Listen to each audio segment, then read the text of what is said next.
most people who start a credit repair company, they're their first client. I'm starting a company because I need help myself.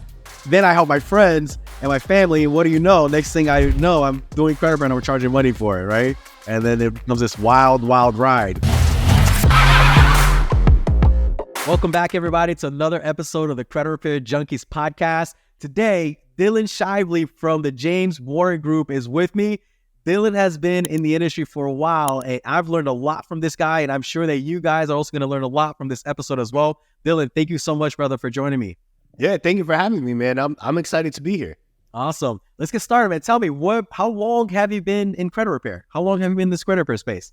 So I have two answers to that. Technically, from the very getting started, we're creeping up on 7 years.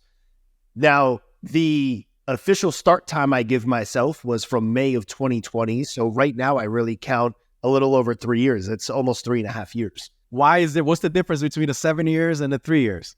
So the main difference is the 7 years ago, which we'll kind of go into even the why I got started.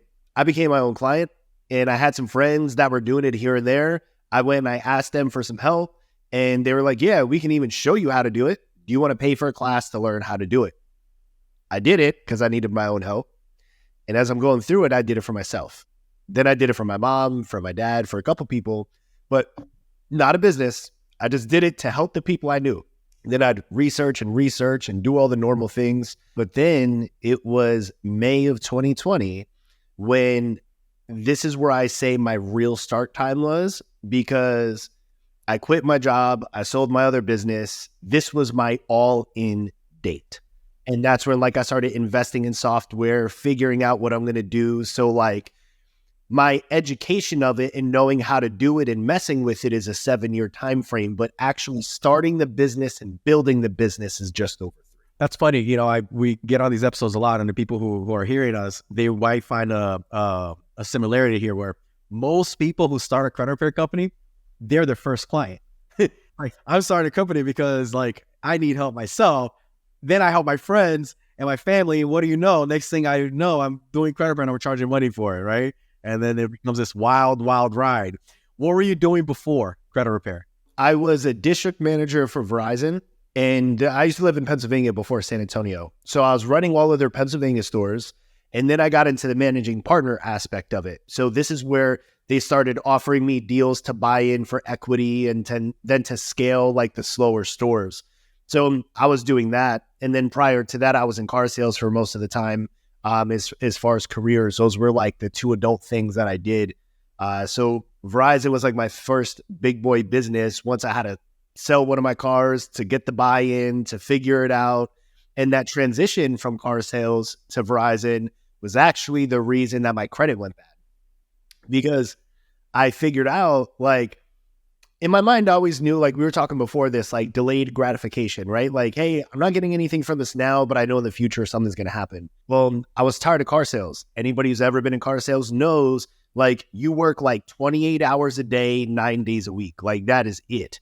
And so you get no days off, holidays you're working, weekends you're working, and my drive was over an hour every day. So that starts to burn you out a little bit.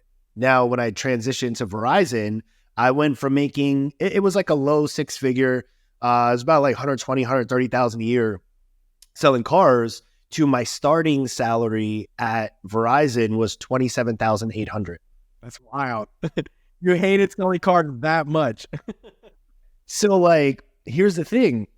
I had a little bit of a cushion and I'm I got this. I also always owned multiple cars. So I'm if I needed to do something, I'd sell a car and I can, pay for things. So very quickly, I did scale up into Verizon, but at my best, I want to say the salary, before any of the commissions and the bonuses and stuff like that, just the base salary, I was creeping up into the upper 50s, lower 60s. And that was at peak. That's still less than half of what I was doing selling cars. But the trade-off was this store was only 6 minutes away from my house. So I'm hey, hour to hour and a half, especially when it snows, it's even, more than that, it takes longer in the wintertime for my car to warm up and to defrost the windows than it does to get to the store. Yeah. You know what I'm saying? And then no more outside doing things. It's all inside. You know, it's phones, it's technology. The heat's on. The AC turns on when it's hot. Like, I'm inside. I'm good. Your quality of life changed when you switched the job. Yeah. And so did my pay. So that's where it all happened, man. And the crappy part was the expenses that I had because of the lifestyle that I built up while selling cars. I couldn't maintain it, but I tried. Yeah. So your credit got jacked up. Yeah. So that's where cards got maxed out and closed. One of my cars got repoed. I had to downsize in the apartment that I was in that I didn't even really need to begin with. But like, it was nice and I can afford it because my mentality was different. You know, like in car business, I'm like, well, if this new used car that just came on the lot, if I sell this one knowing they're putting this amount of spiff money and this bonus and whatever, if I sell that, I could go buy this thing. In retail sales, it's not like that. And so that was a huge transition that caused me to have really shitty credit. And I hired Leaf to do stuff for me. And I didn't know the difference of credit repair versus like debt consolidation. But the dude on the phone was really good. And he's like, look, borderline, he's like, you're regardless. But if you do this, you're going to get out of it. And I'm like, sold, dude. What do I do? Knowing that just jacked up your credit even more. Yeah. It was like, hey, you know those things you've been trying to like still pay on time? We're going to need you to stop doing that. And I'm like, okay. And then like there was times where I would make some money and I'm like, hey, I got extra money. I can put it in the escrow account instead of this $26 a month. There's only $100 left. Can we just clear it?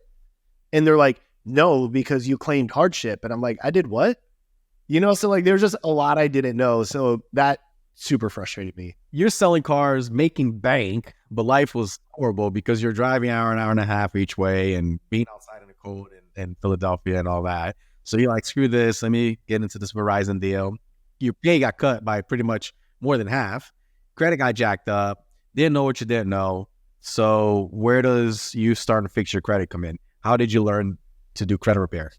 So this is how did you learn to do credit repair, not run a credit repair business? Because we know those are two completely different things, right? Completely, 100%. How did you learn credit repair? So I learned it by my pettiness and competitiveness of being pissed off at Leaf. So I was like, well, look, you put me in a worse position, not a better position. And I was trying to get some of the money back. They refused to give me the money back in the escrow account. And I think it was maybe somewhere around like $2,500 was in there. And at that time, when you're struggling, like, dude, that's a huge amount of money. I'm like, I could be using this for other things. And they said no. So I was like, whatever. Like, you guys don't get back to me anyway. I'm going to figure this out on my own. So I took it to Facebook, you know, as any other angry person would do. And I started bitching, right? And I'm like, you guys would never believe this, blah, blah, blah. But then I realized, you know, okay, cool. The likes, the comments, everyone's like, man, you know, that sucks. I'm sorry to hear that, whatever. But what they didn't say and what nobody made me realize until it hit me, okay, you can bitch about it all you want, but you still got the bad credit and it's a you problem. So I had a group of friends that we're not friends anymore, different reasons, whatever. But there was people I was hanging out with back in the day, good dudes, built very successful businesses. And one of the things they were doing was helping people with fixing their credit. So I went to them and I was like, hey, how does this work? And so here I am trying to figure out everything on Verizon, trying to pay my bills, going through the Freedom Debt Relief. They just pissed me off. I'm still in a bad position. What do I do? And so they're like, hey, well, we're actually teaching people how to understand to fix credit. And I think it was like $300 or something like that. They're like, if you want to join this Zoom, we're doing it. I think it was like a couple days after that. And they were like, oh, you could join this Zoom and you'll learn because we're teaching people how to do it. And, you know, you may not want to do it as a business or anything, but it'll help you because we're going to teach the dispute process and stuff like that. So I took that. And I did learn a handful of things, regardless of whatever differences there are now. I'll never deny that I did learn some things. It was definitely the start of like piquing the interest. So I took what I learned and I started working on my own. And I'm like, oh, this is kind of working. What were the kind of things that you learned that got you started? Well, now I'm embarrassed to say it because I didn't know at the time. Yeah, but it worked, right? What they were teaching was online disputing. Mm-hmm. right? So, and again, obviously we'll get into that later, but anybody who's been in the game knows, wait a minute, they did what? So pretty much what it was is they had, and it was funny because I found this book, like, as I started going massive research mode. I found this book and I realized the framework, pretty much the verbiage of what they were telling everybody to copy and paste onto these online disputes were from this book. So what they did is they would teach you how to create an account with TransUnion, Experian, and Equifax. And then you go in, you select all the things that were negative, you copy and paste, this, and then you'd submit and you'd wait. So what I realized, like, there were things that I disputed and they were removed. And some things it's crazy, like 7 days later, 12 days later. And I'm like, holy shit, like, just sort it out, But then I didn't realize the other things, that I know now. Like, when you agree to terms and conditions, you're saying that you waive the right to sue and to go to small claims court and to redispute after so many days. And like, you're very limited, So some things worked. I saw progress. And then I'm like updating the people on Facebook where I'm like, hey, remember when I was bitching about this? This is how I figured out how to do it. Yeah. And so that's how I started learning credit repair initially. But then I started going to like MyFICO, and I would go to all the articles. I would start watching YouTube videos and stuff like that. And I really got interested in it because as the guy with good credit that can buy cars whenever he wanted, that lived wherever he wanted, that never got denied for anything, to go to losing a bunch of my shit, saying, look at this money that I'm still making and have in the bank, and people still telling me no. I'm like, whoa, I am now forced to have a lifestyle change, whether I want it to happen or not. And the money isn't as powerful as what I thought it was. When you compared it to credit, right? Like money with bad credit or no money with good credit, it's like, oh man, which one do I choose, right? Yeah, because I can take my credit and go leverage it for something to go make money, to go figure out how to pay it back. But if I don't have money in the bank and nobody else will let me use their money, what am I going to do? You're SOL. Man, so you figured it out, you cracked the code, you started doing research, fix your own credit, and then you're like, hey mom, let me do this for you. Hey pops, hey buddy, right? You started doing that for your buddies, and then 2020 comes around and you get to this point where you have to decide that you're going to go all in on your credit repair business. What happened? What shifted? What changed? Like, what happened that made you say, you know what, I want to do this credit repair stuff full time? And what was your credit repair, I guess, business like at that point? Yeah. So at that time, when, because now when you're posting those things, man, dude, I'm getting DMs of people that like I haven't spoke to in years, that I didn't even know we were still friends on Facebook. And they're like, hey, I saw how you did this thing. This actually just happened to my husband. This happened to my wife. This happened to me. This happened to my mom. This happened to my dad. What information can you share with me so I can help them? So I started realizing, damn, a lot of people need help with this. And it's funny how the time frame works, because at this time we were in the first quarter, well, just coming out of like the first quarter of the year. And in retail, for anybody who's ever been in retail, that is your slowest time. And in 2020, what else happened? Yeah. So like nobody's coming to the store to buy phones. Nobody wants to upgrade their iPad. Nobody wants to do those things. But guess what? When you have ownership and you share profits, you also share losses. So like you still got to pay people's hourly rate. You still got to have devices and accessories and things on consignment. You still pay per diem on things. You still have investment even if money isn't coming in. So I'm like, all right, what do I do? So I started looking up as a business, how does this work? Like, how do people charge? How do they get paid? And like, I was that dude. I didn't know any different. I'm like, yeah, this is my Cash App. This is my Venmo. This is my you know what I'm saying? Like, I didn't know about merchant processors for credit repair. Like, I just did it to do my own thing. So as I would get more DMs and more people reaching out, well, then after some months would go by, I'd get screenshots from people that would be like, Dylan, I've never seen my score here before. Wow, this went up. Hey, I just bought this car. Hey, I finally got the credit card I needed. Hey, my bank gave me that personal loan, so now I'm not getting, evicted from the house. I can pay my rent. And I'm like, wait a minute. So because I gave you this and you did this, and I really started to understand what fulfillment meant.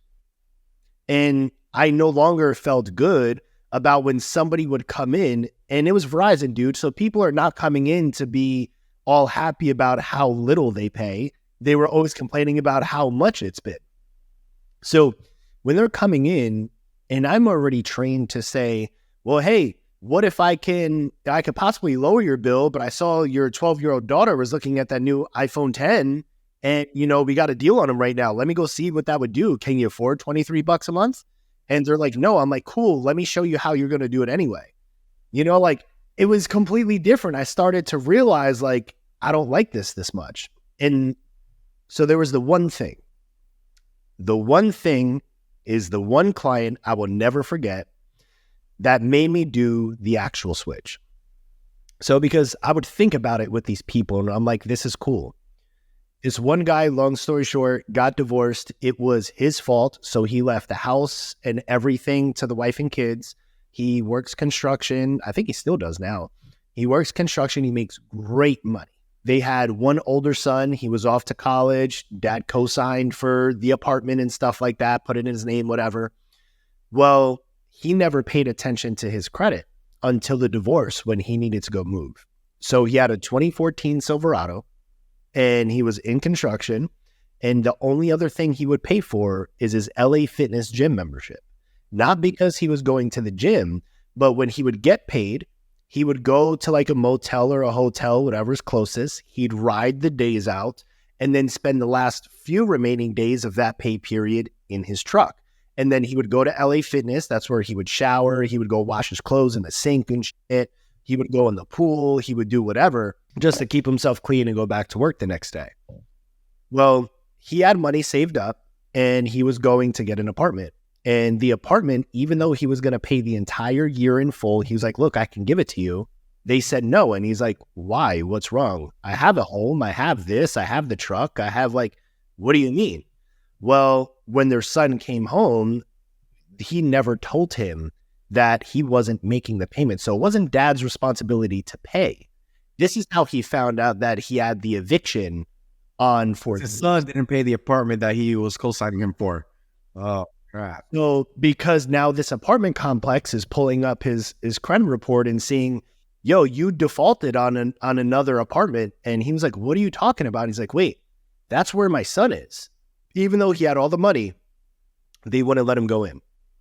So he got introduced to us by the actual apartment locator and was like, hey, there's some realtors. They've been speaking with you guys and you came highly recommended. I have somebody for you. Got introduced to him. It was about 5 months later that made him qualifiable to go ahead and do it. So dude, he'd come into a lot of money, then he'd lose it all, a lot of money and lose it all. And he just needed somewhere to go. So when this dude sent me the picture, inside I still have it, where he sent me the picture inside the apartment and his hand, he's holding the keys, right? He's holding the lease agreement, the copies he signed. And it wasn't this, hey, thanks so much. It was a man to another man that most men don't show their emotion.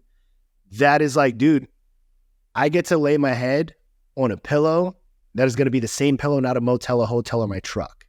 I get to shower in an actual shower. I'm not looking at all these other dudes in the thing and being embarrassed, bringing in my clothes and rinsing them in the sink. It wasn't the apartment was the thing, yes, but it was the way he described what changed for him just for that. And dude, it wasn't even, I think 30, 35 days later, I sold back my equity to the store and I went full-time with credit repair. That was the dude that made it happen. So it was the gratification of being able to be part of really upgrading somebody's life. Having your hand in it.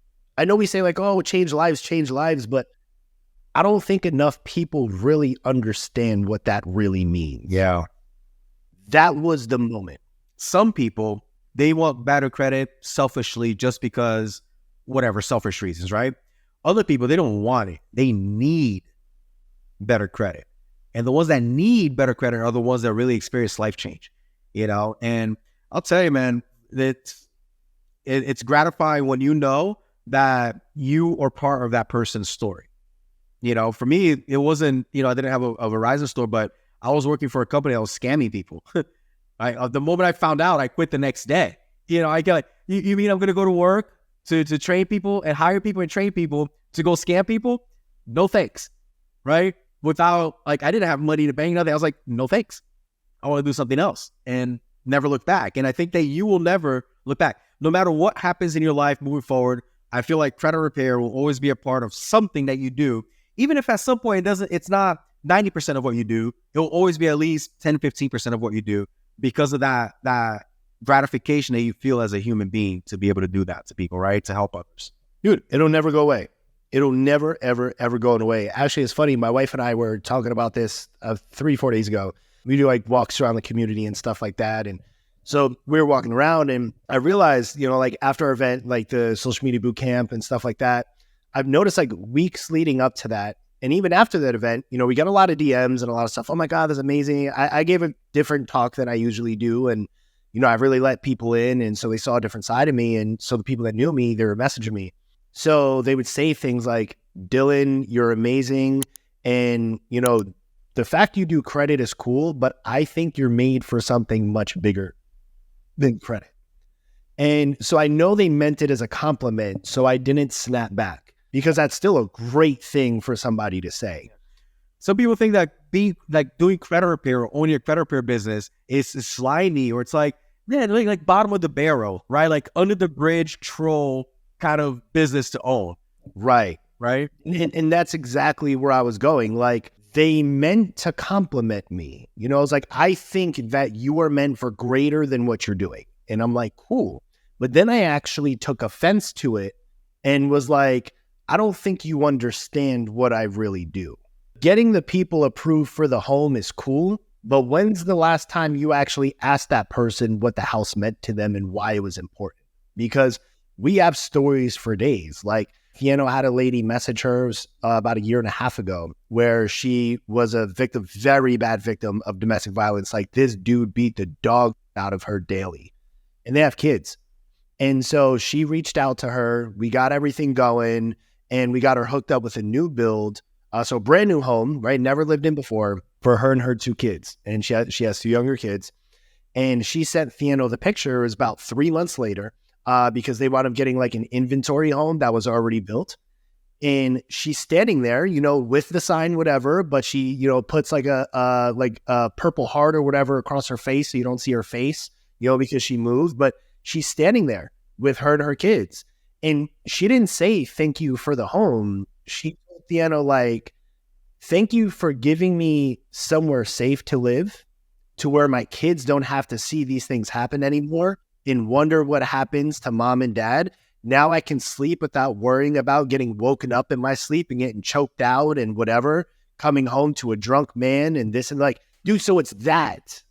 Yeah. And so when people say, you know, like, hey, you're so great and I think you're made for things bigger than that, it has shifted me probably in the last few months where my messaging to people on like social media and stuff is completely different. Like I need them to know what we do is not just dispute some and write some letters and give you some tips. That is not what we do. That 3-digit number means a lot more than what you think, right? That 3-digit number isn't just a credit score. That 3-digit number is your way out of an abusive relationship. That 3-digit number is your way out of homelessness, right? That 3-digit number is an upgrade in your lifestyle. And the sad reality is that in the country that we live in today, we don't care.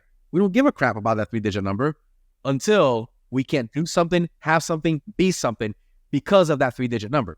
And then you have credit repair companies like me and you and all these other people who, for a living, work on helping you with that 3-digit number, but we're looked at negatively.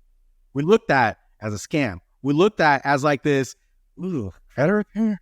Really? Like, you can do so much better, right?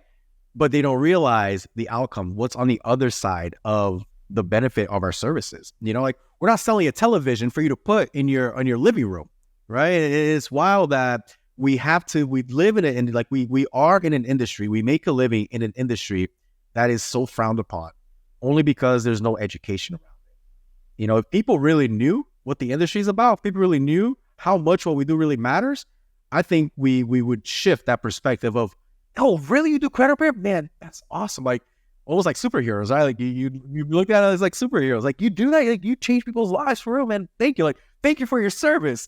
Right? Yeah, but it's wild, man. It's wild that we have to deal with that, but we still do, because we know at the end of the day what we're really doing for people. So 2020 May, I'm gonna start a credit repair business. You new business, you've owned a Verizon store, right? But how different is like this kind of online business credit repair versus like a brick and mortar space? How did you kind of like ground yourself and learn to start and run a credit repair business as a business? Not, oh, here's my Cash App and here's my Venmo. Like, how did you structure your business? How did you learn to structure a scalable business? So this is where, like, the very first time I literally put in Google how to run a credit repair business. And you want to take a wild guess at who showed up? No idea. Tell me. Daniel Rosen.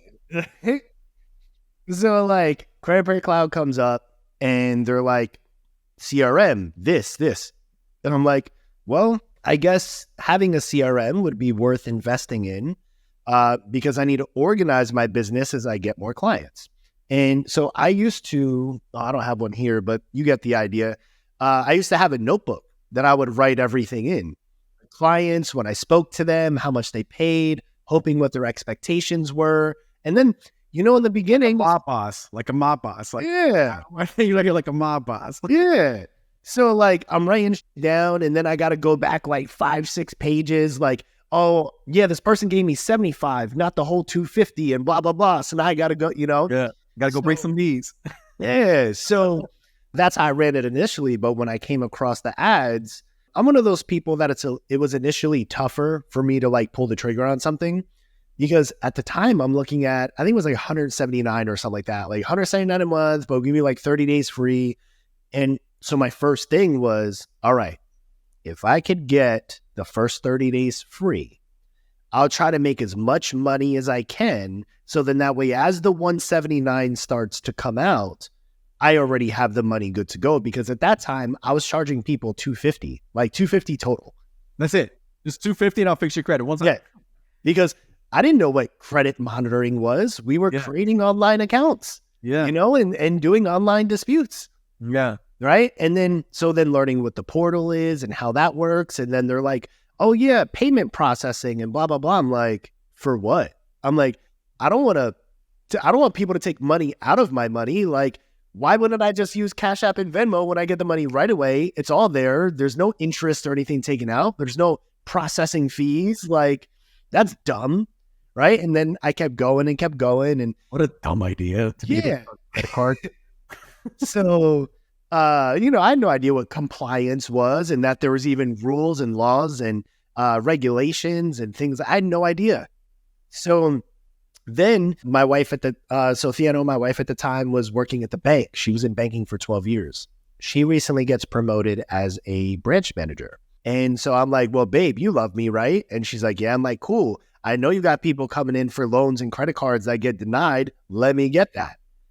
And then she was like, well, I really can't because like they have like a nonprofit that like, does it for free or whatever for people.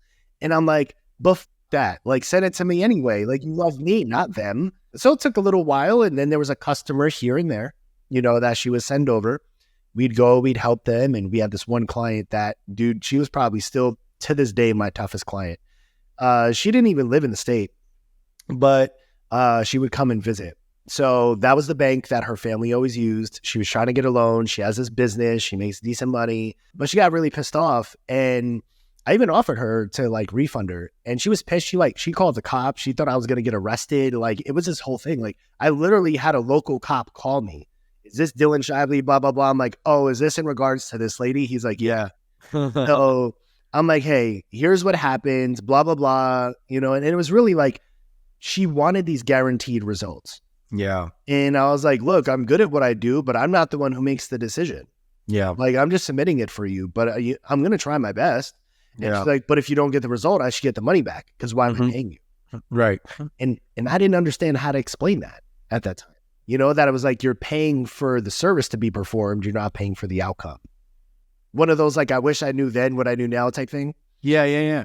So I'm in CRC and I'm like, all right, well, they have an agreement. That makes me more legit than just saying, hey, you're ready to go in a text. You know, like it was like the next steps into things. So I started using the CRM, and then they had the classes. Now I didn't pay for like any of the it was like a master class or something like that. I didn't pay for any of that stuff, but then I just started stalking inside the Facebook group.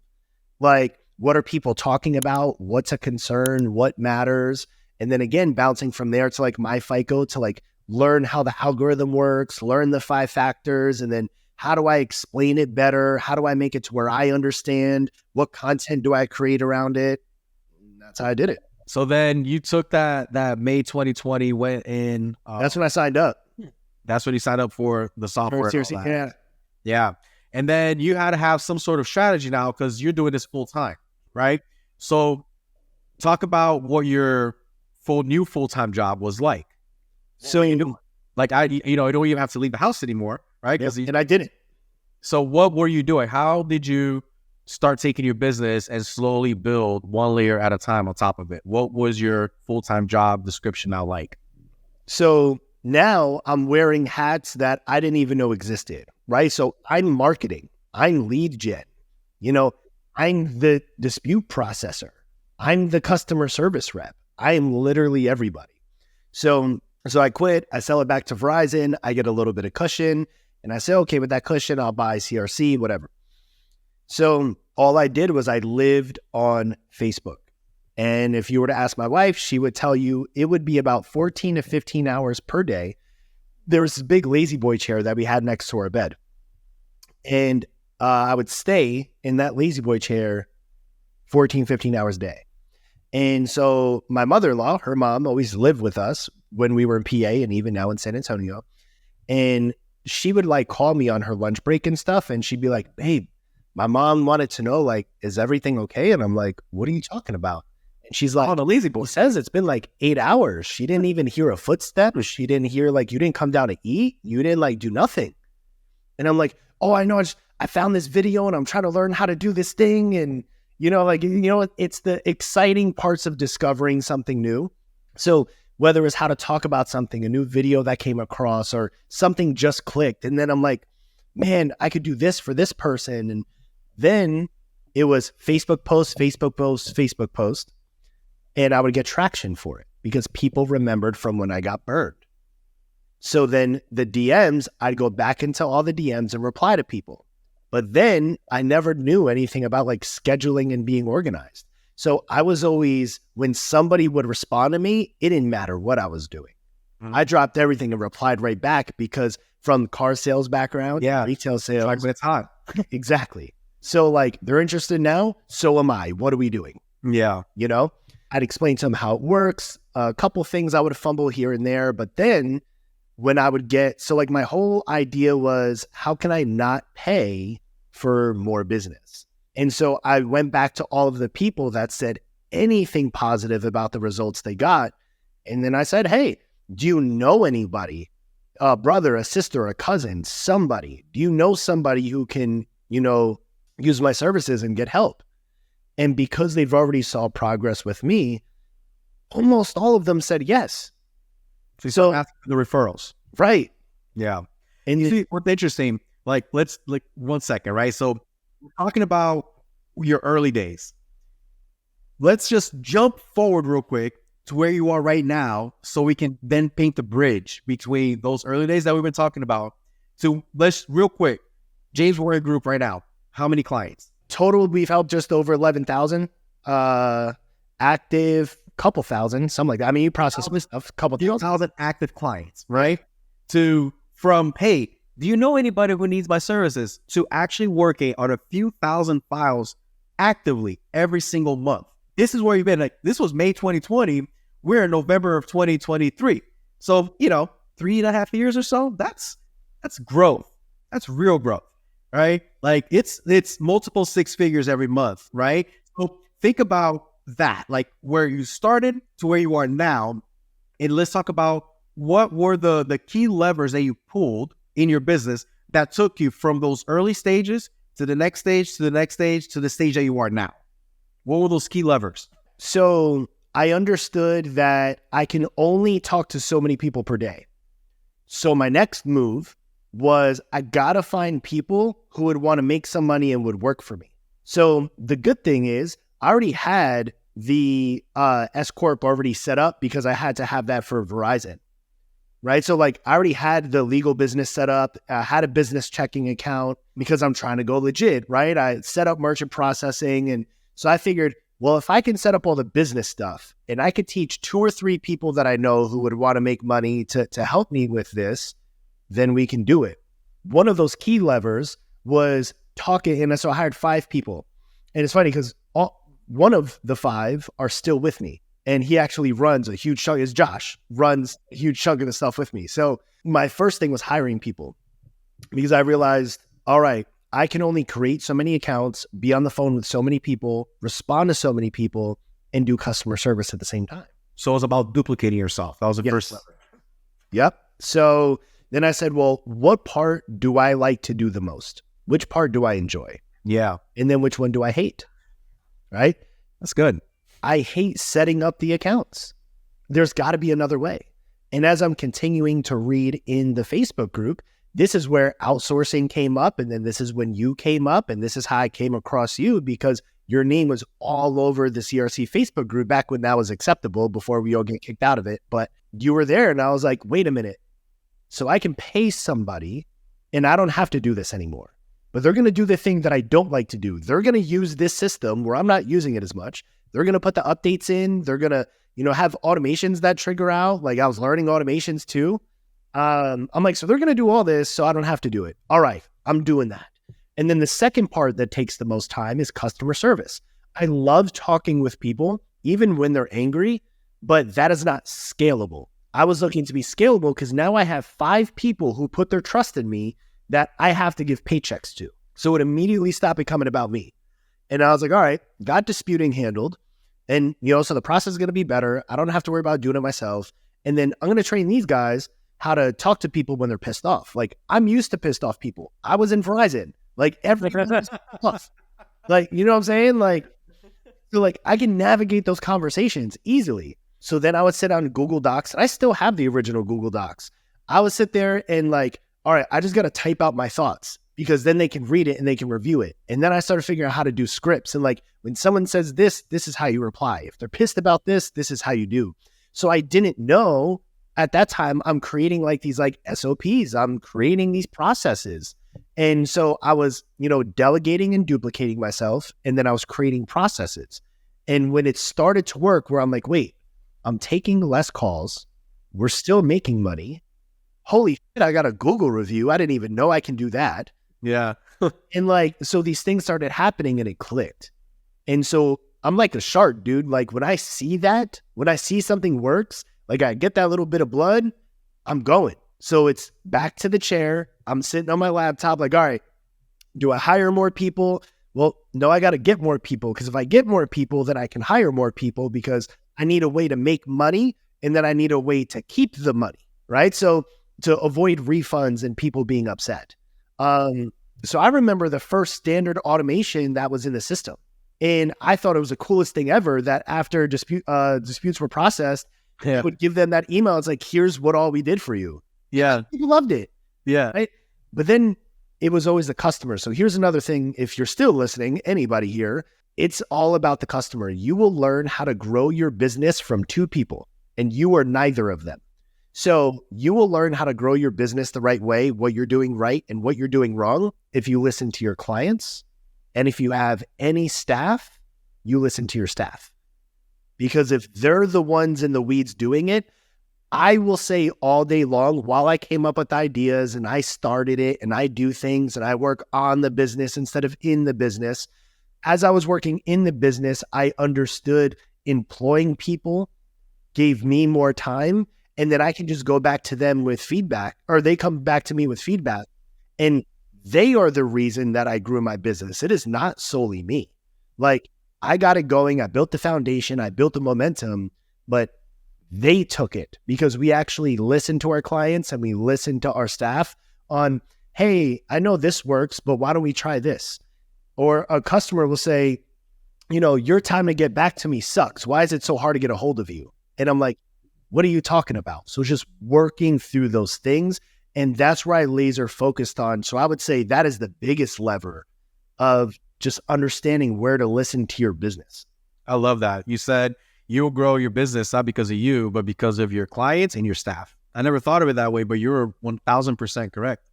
Because then you take that feedback and you go and you implement it into your marketing, into how to grow your business. And then you're talking to them and you're answering questions that like, how did they know I was going to answer? I have that question. You answer them before they even know they had that question, right? Right. And how good does that feel? Because you know what that does to the person's conscious when they're talking to you? When you can answer a question and they're like, wait a minute, how did he even know? That makes you the expert. That means you've done this before. They immediately trust you more. But that only happens once you listen to the feedback of what people are saying. Because I can tell you this. I remember I would read in that Facebook group, I was up in there. I would never post, but I was like, paying attention. I was one of those. Lurking. And so I'm like checking things out. And dude, this that would piss me off is when people would start to say like, oh, the client isn't always right. It's my business and blah, blah, blah. And I'm like, you're an idiot. You're not going to last long. I'm telling you right now, because without customers and without employees, you don't have a business. Even as a one-man operation, so to get really specific, when I was going to hire those first 5, we were at almost 300 clients. So even at almost at 300 clients, until you start employing people and getting past that, you have a hobby. You don't have a business, you have a hobby. And when you put the business owner hat on, it is not, I am the CEO of whatever. Like, no, you are the employee of everyone you hire. You now serve every client who comes to you and every person who you employ. It is not the other way around. And if you run your business that way, you're going to be a solopreneur for a very long time. That's a gold nugget right there. Yeah, you work for your clients and your employees. Yeah, not the other way around. You're in that makes a lot of sense.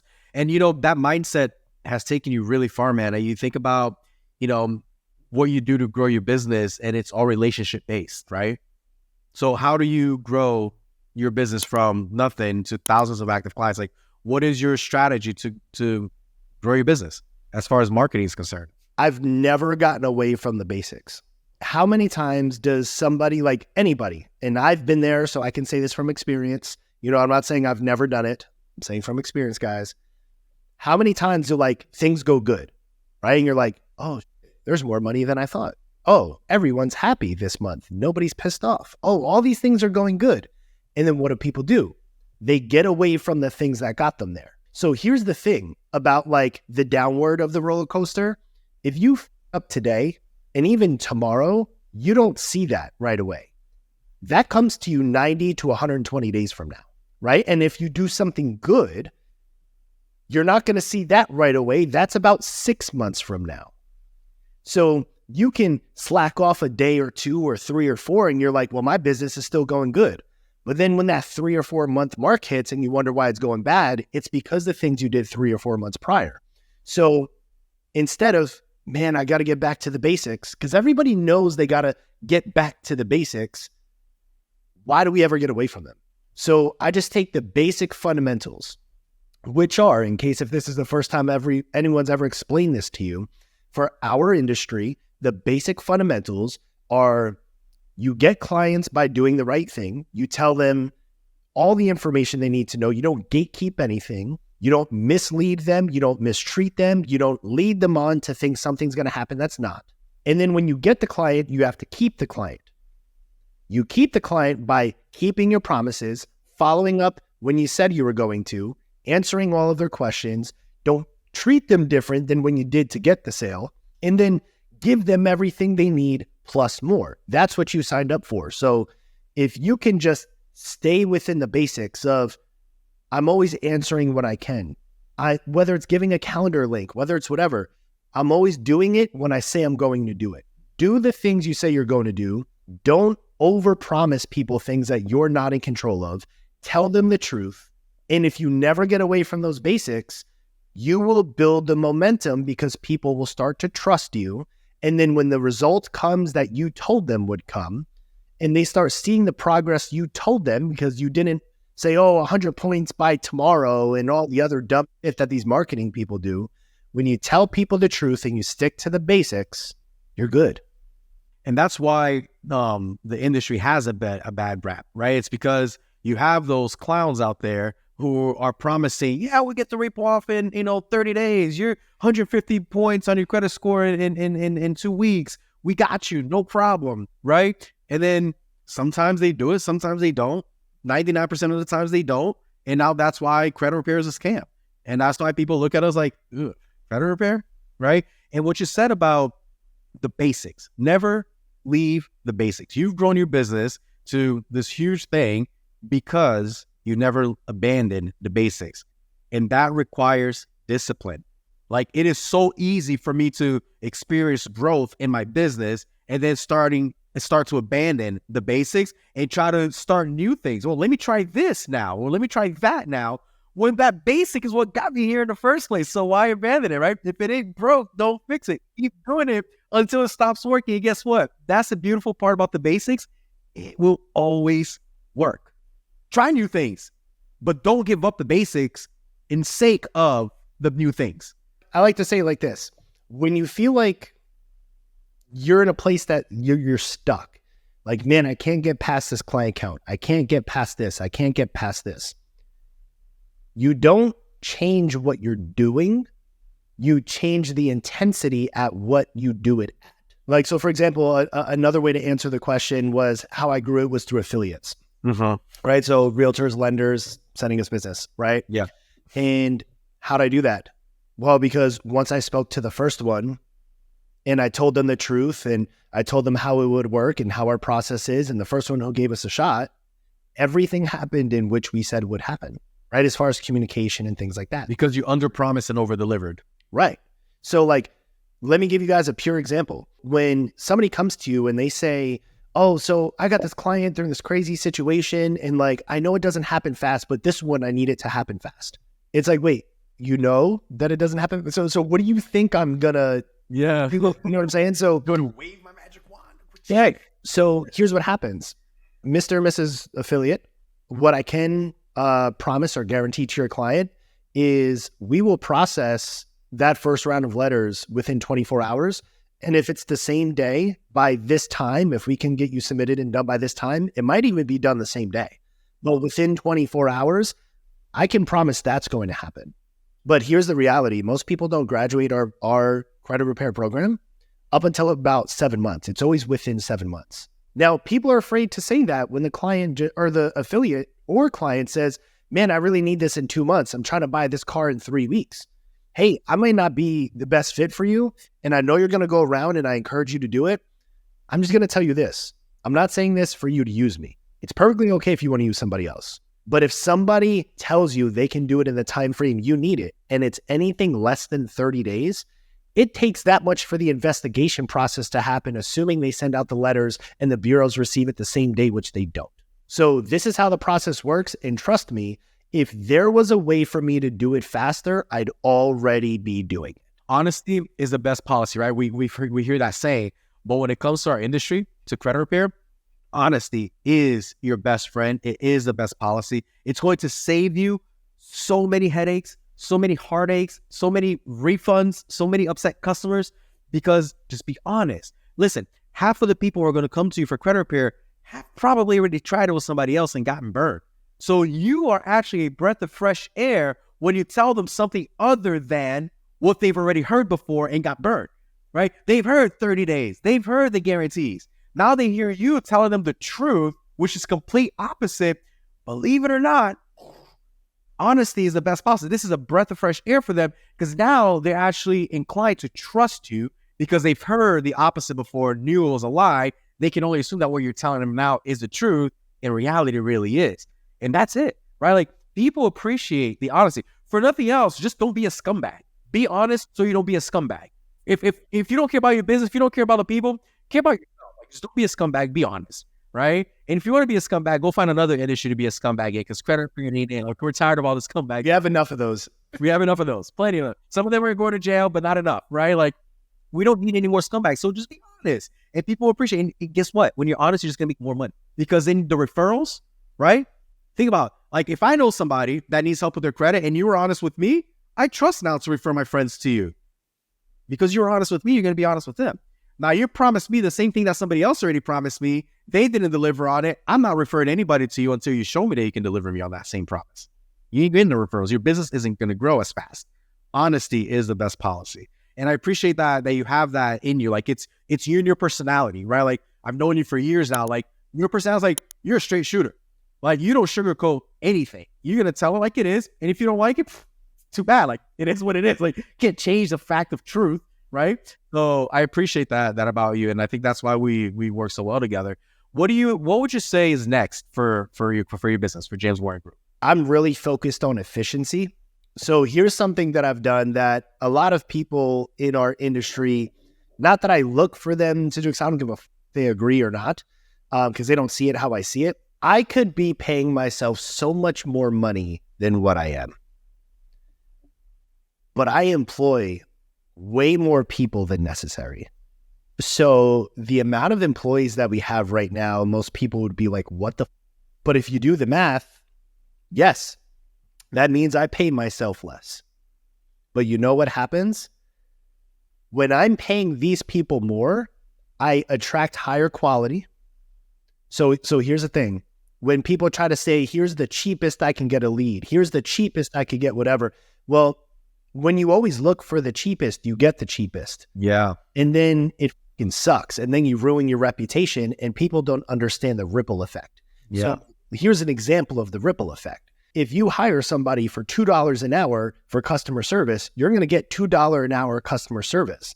And then that maybe $18 extra an hour that you're saving from not paying someone who's here that came from a great place, you know, that is local or whatever, that could be an actual face. Now, when you piss off those clients, you don't just have to refund the client.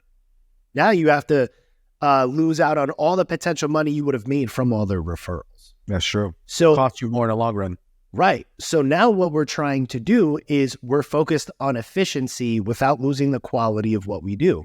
So increasing the amount of content that we do and how we deliver it through email and text, the amount of times that we're communicating and touching the client throughout the month, making sure that all of our disputing, which I was talking to Josh, by the way, and he said, like, it's been so dope. We have like this Google Drive where every time there's results for clients for our marketing, like I'll literally show it to you right now for the people that.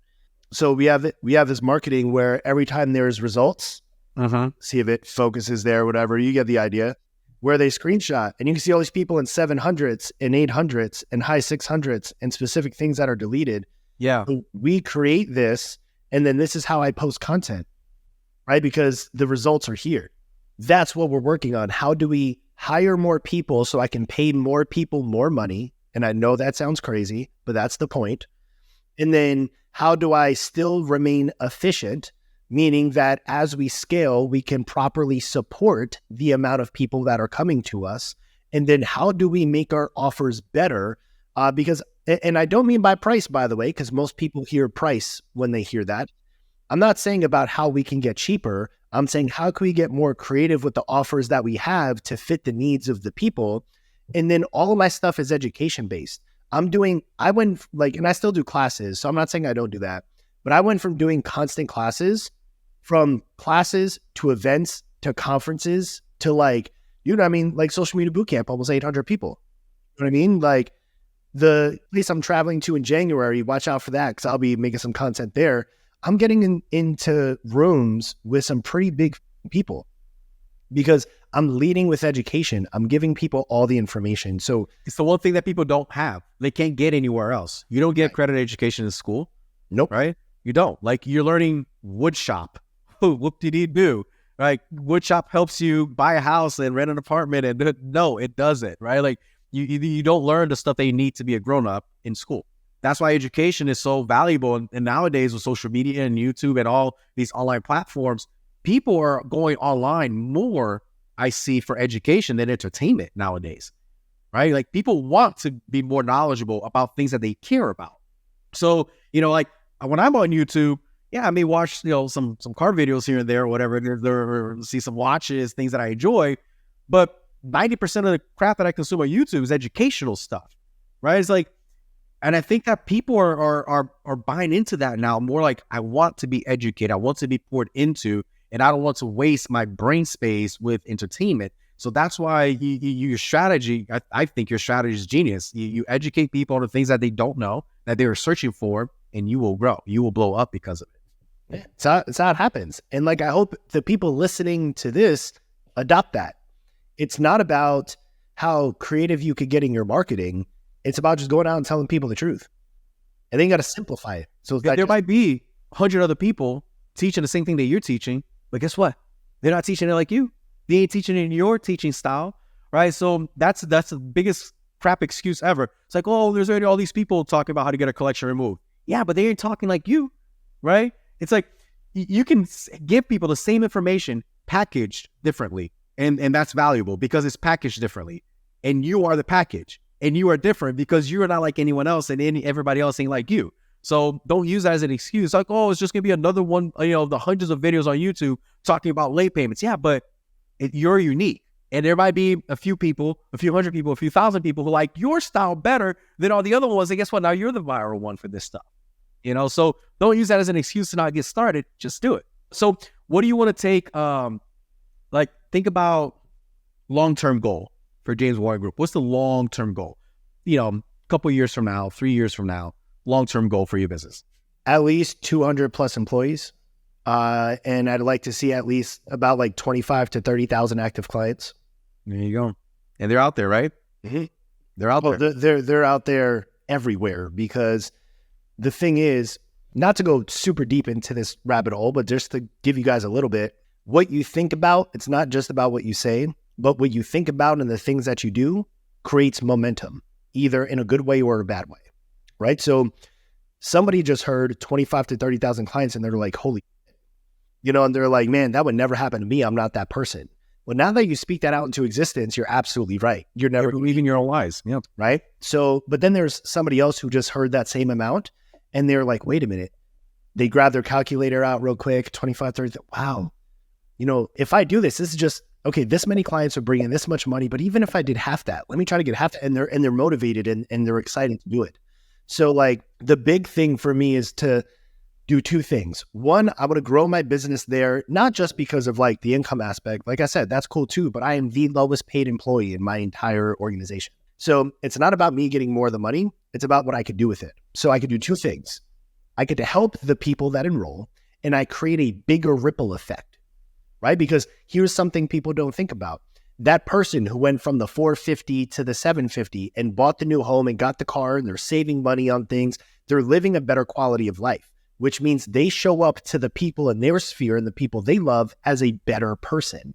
And then you actually have influence in the people around you. So if you start showing up happier and life is going better, then the people around you are forced to do the same thing, or you get a new circle of people. So the ripple effect of these things are huge. So the second part of this is I want to get to that level so I can feel more qualified, because believe it or not, even at my scale, I feel like I'm not. I will feel more qualified to then help other people in our industry, because that's the second thing I want to correct. I want to correct how people think about credit repair externally. And then the people that are in charge of helping those people, if I can help match that, well, now the industry starts to be better for everybody, and we can get to that ultimate goal of people saying, oh, you fix credit? That's dope, man, because this and this and this and this. That's awesome. We share goals. Like that's all I want for our industry is the same way. It's the same thing. I want the bad taste to go away. I want people to really know and understand what credit repair is all about. And, if you're listening and you're thinking about starting a credit repair business, just know that this isn't like a side hustle thing that you're just going to, do it for a couple extra bucks.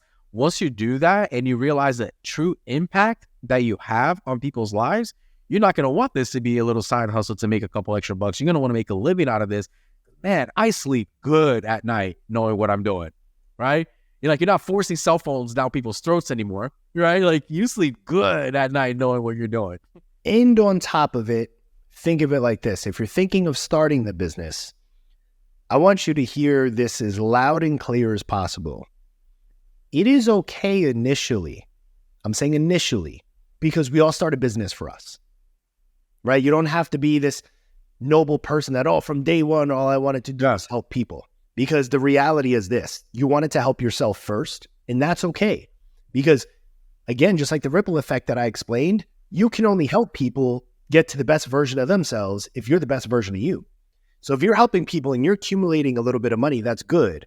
What I'm going to ask you to do is to maintain the discipline, to not go blow that money, to go rent the Lambo, to go buy the things, to go flex and show that you're making money. I need you to understand that if you take that money and you invest it back into the business time after time after time, and you give yourself just enough to get by, and the rest of the money goes into the business, and you continuously do that, you will grow something so big that you can help at a massive scale.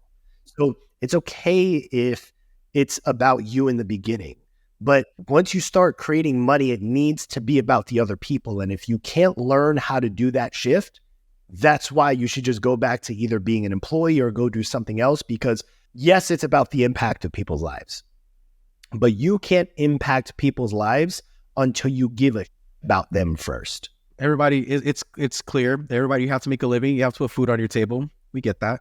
But when you lead with that, you're never really going to have a business. Like, you'll have a business technically, right? But it's only going to take you so far. When you care about the people, about the outcome of the service and the quality of your service, then that takes you a lot further than how much money can you store up in your bank account. You know, and that's true for everybody. That's true for me. That's true for you. Like, all of us that have reached, you know, what I like to consider success, you know, like, we make multiple 7 figures every single year in this industry.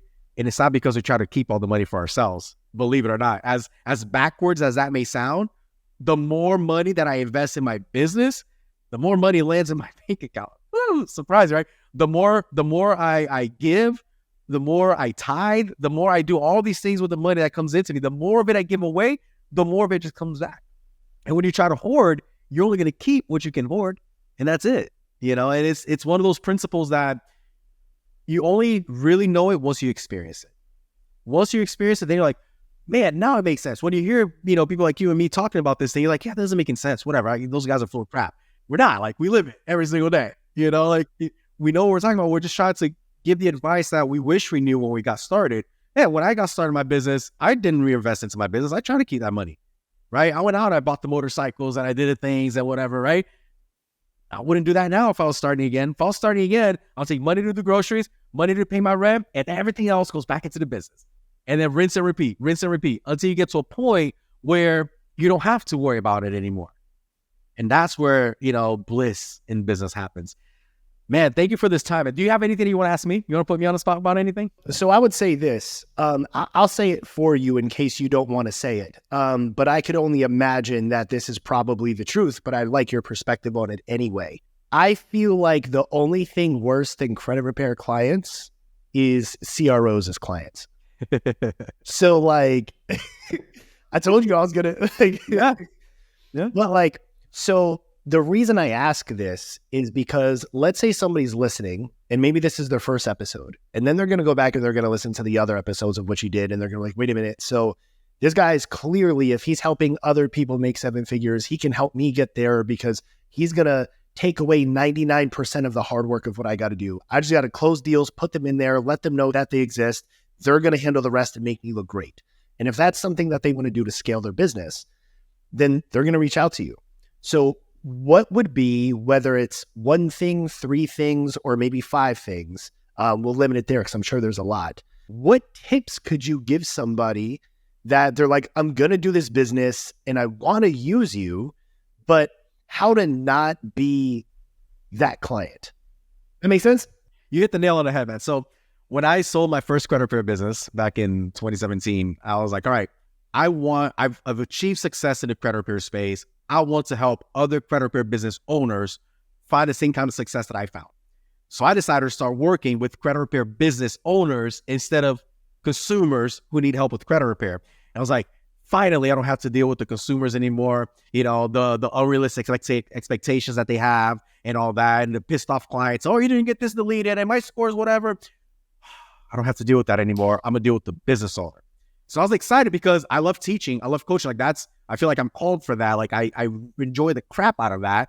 So I was really excited, but it only took a few weeks before I realized that the only thing worse than a credit repair client, like consumer as a client, is an uneducated credit repair business owner. They are worse than a credit repair client. I don't want to work with uneducated credit repair business owners. Now, uneducated credit repair business owners, a lot of times, I'm going to say it's not their fault. It is their fault because like you're responsible for what you know, what you don't know, but you're searching for knowledge and you're learning from the wrong people in the wrong places. And that's why credit repair business owners are worse clients than consumer credit repair clients, because they think they know, and then they have this entitlement. I'm a business owner. So they have an entitlement that consumers don't necessarily have with the lack of knowledge or the wrong knowledge. And now my job is to serve you because you pay me. So I work for you, but I can't serve you the way you want to be served because then it's wrong. That's not how it works, right? Like it's not going to get deleted in 30, 45 days. The score's not going to go up. It's like, can you get the bankruptcy off? You said you could. And then you have all these, the one thing is that lack of knowledge or correct knowledge. They're learning from people that they have no business learning from, and they're learning from places that have no business learning from. I'm not saying that I'm the best. What I'm saying is success leaves clues, right? So you may be listening to this podcast and you'll see that not only you're learning from me, you're learning from all these other people who, at some capacity, work with me or are friends of mine in the industry or are people that I trust. So I'm trying to, the whole idea, I was talking to Dylan before we hit record on the podcast, telling him, why does the Credit Repair Junkies podcast exist? It's because I'm tired of people coming into the industry and not knowing what the industry is really about. I want to change that. I want you to come in and have a successful credit repair business, but under the right knowledge with the right expectations. So 100%, like, it drives me crazy. And I have no problem not trying to correct you because I'm better than you, but because I want to help you. I want to teach you because you're not going to last very long in this industry doing things the wrong way or doing things they believe to be right, but really aren't. So the goal is I would try to come to you and say, hey, unfortunately, that's actually not how it works. The way it actually works is X, Y, Z. Take it if you want, leave it if you want, but I can't force you to do that. And because credibility of these other places, you believe them to be true and other people to be wrong, right? They're right, you're wrong. But at the end of the day, you'll learn one way or another. So to answer your question, yeah, I think you're dead on. Like, you said it for me and I'll say it for myself. The one thing worse than a credit repair consumer as a client is a credit repair business owner as a client, only because of that false, unrealistic expectation and lack of right knowledge. And we're battling that. Like, that's why we're doing this, right? Because I want people in the industry to know what they need to know. So now a part two of that is, how does the CRO, whether aspiring to be or someone who's been in the game for a while, what are some signs, like how will they be able to tell that they're getting got, essentially? Like, how do they know, or what should they look out for when they're trying to source for information so they can be that CRO that would change the game, that would make people proud of the industry?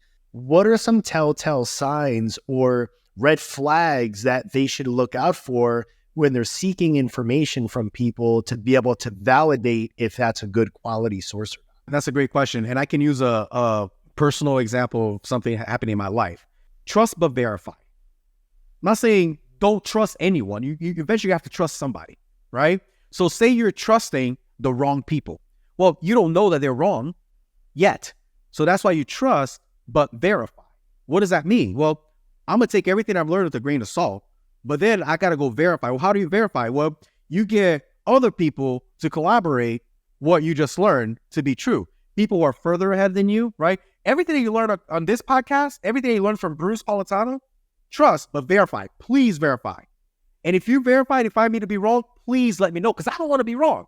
Like, I don't mind being called out. Like, we have these things called blind spots, right? I don't know my blind spots. That's why they're called blind spots. So show me my blind spots so I can become better, right? So the example I was going to give you is, like, I've been dealing with all this back pain and stuff. You remember we were in California like the other couple months ago. Like, I couldn't even walk because it's terrible. So I get an MRI done and I go see a neurologist, right? And the neurologist is like a nerve doctor. And the whole point is, I have this massive herniated disc in my L5S1 that's shooting down my entire sciatic nerve on my right leg. And that causes me to not be able to walk and like all this pain. And the dude tells me, and this guy, decades of medical experience, right? Oh, you have a sequestered disc, which pretty much means that a piece of my disc broke off, like it herniated, it broke off and is now living inside the nerve root, the nerve canal, and it's just fully compressed my sciatic nerve. That's why no matter how much aspirin I was taking in LA, no matter, right? You remember, no matter, I like, Dylan, push your chair up. No matter how much steroids I was taking, the pain wasn't relieving because a piece of my disc broke off and it's living in the spinal canal that's only this thick, and the only thing that fits in there is a nerve, but I have a nerve and a piece of disc. So that's why. And I was like, holy crap, that sounds pretty dangerous. How do you fix that? Oh, it either dissolves on its own, or you got to have it surgically removed, or you just live with it. You just, take spinal injections and you do pain management. I was like, oh, sounds freaking great. Thank you very much. Right? So at least, believe it or not, I was relieved because now I know why the pain was there. Right? Because up until that point, it's like, it just hurts like crazy, but I don't know why. So hearing that was a breath of fresh air. Yeah, as bad as it was now, at least now I know. At least now I know. But then I took that MRI result and I went to another doctor, and the other doctor said, your disc is not sequestered. And he put the CD with the images in his computer, and he showed me the picture. Look, the disc is fully still there. It's massively herniated and it's compressing the nerve, but it didn't break off and is living inside the spinal canal like that doctor told you it was. Oh, doesn't that change things now? That changes a lot. The pain is still there. It still explains it, but from having a sequestered disc to just a massively herniated, those are two completely different things. So you trust, but you verify. But now I have one person telling me one thing and I have another person telling me another thing. What do you think my next step is going to be? 5 more doctors and then see what everybody else has to say, right? Because it might take one word, because for all I know, the first doctor could be right. For all I know, the other doctor could be right. You trust, but you verify. In this industry, like where you don't know if what you're learning is right or wrong, you trust that. But then you go verify and get other people to corroborate that story. Oh, I heard this. Is this true? Oh, no, it's actually, look at the image right here. The picture shows the disc is still fully intact. Like, where's the proof of what you were saying to be true, right? So that's the red flags is, number one, like if people are telling you things and they're not giving you the proof of what they're telling you to be true, that's a red flag. The other thing is humility, right? People who know their stuff, normally they're humble about it. They're not like waving it in everybody's face and, because there's no need for that, right? The truth is enough at that point. When you try to upgrade the story, or chances are you're lying about something, so the truth is enough.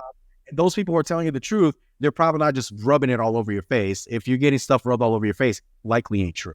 And see, that's really good for people to know, because again, at any level that they're at, we used to live in a time where information was limited. Now we're overloaded with information. So now we have to learn that verification process of, I need to verify that what you're telling me is true. Sounds like credit repair. Huh? Sounds like credit repair. Yeah. You got to verify. Right. So but those are the steps that you should take, because if you just take what you hear at face value and you run with it before verifying it, well, now think of all the incorrect information you could be telling everybody and think of that ripple effect. So here's another example. When I was doing online disputes in the very beginning, before I knew the difference and why that was stupid, I ran with what I knew and what I was told. But I didn't have enough resources to go validate from other people if this was it. However, I would see that they would constantly post on their Facebook proof of outcome. Yeah. So, or proof of concept in a sense. So I'm like, cool. If all these people are getting results, it must work. Yeah. But I never thought about, well, what about all the people who aren't?